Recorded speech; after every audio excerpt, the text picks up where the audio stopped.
My dad took Canada Pension when he was 60. He was working for himself, cash was a little bit tight, the reduction was only 30% for taking it at 60 versus 65, and so he took it, and he passed away when he was 79. And I don't think he would say he had any regrets from taking it early, because he enjoyed that cash flow, and in his life, he didn't live into his 90s, and so that was I think he thought it was a pretty good decision to do that.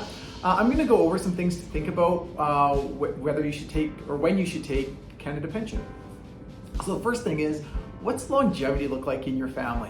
Has everyone lived to 100? Are you in really good health? Then you might want to wait to 70 to take Canada Pension, because you're going to get an increased amount, and then you've got a long road ahead. Or you've had a lot of medical concerns, you don't expect a long life, then you might look at are we going to take it early or not? Point number 2 is know the numbers. So if you take Canada Pension at age 60, it's a 36% reduction. And that can be quite a bit, but you get 5 extra years of collecting it, right? So that's the thing, you get more income up front, but you get less going forward. And then if you were to wait to age 70, you get an extra 42% than what you would have gotten at age 65. So you get an increased amount, but you get 5 years less or 10 years less to collect on it. So just know the numbers and just figure out what's best for you. Point number 3 is who's making the contribution. So I've had clients that were self-employed, and so they're making both. They're making the employer and the employee contribution. Also, Canada Pension maxes out. If you have 40 years of max contributions, even if you contribute into Canada Pension, you don't get any bigger benefit.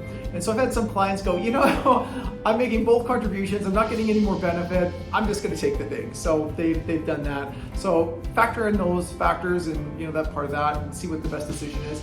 And point number 4 is, does your spouse get the maximum CPP contribution or maximum CPP? Because what happened with one of my clients is they got the max CPP, their spouse passed away, and they didn't get any survivor's benefit because they're already at the max.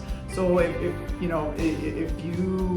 you're gonna already at the max CPP, you're not gonna get any survivor benefit, you may want to wait to take CPP, because it's a little bit extra pension knowing that you're not going to get the survivor benefit.